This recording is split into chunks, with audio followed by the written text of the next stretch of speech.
দেশের নাফরত সৃষ্টিকারী বিজেপির দলে যাবে, তখন আবার গরু জবাই বন্ধ করার জন্য লড়াই করবে।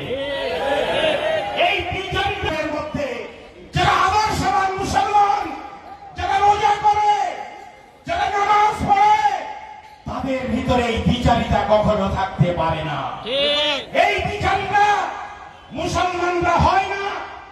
অনেকেই আছেন যারাই পশ্চিমবাংলায় বাস করেন, ভারতের নাগরিক, আবার বাংলাদেশের নাগরিক, ভাই ওখানে গিয়ে ভোট দেয়, আবার ওখান থেকে টাকা নিয়ে এসে ভারতের নাগরিকত্ব নিয়ে ভারতের ব্যাংকে তারা টাকা জমিয়ে রাখে, বিজেপির প্রার্থী হয়ে ভোটে দাঁড়ায়, এই বিচারিতা করে।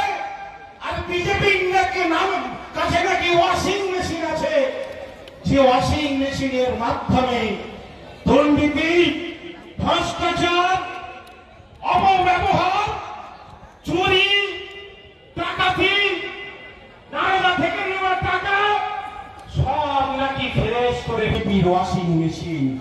ফলে আপনারা জেনে রাখবেন, আমরা ওই বিচারিক রাজনীতি মুসলমানরা করে না। মুসলমানদের দেশ ভাগ করতে চাইনি। মুসলমান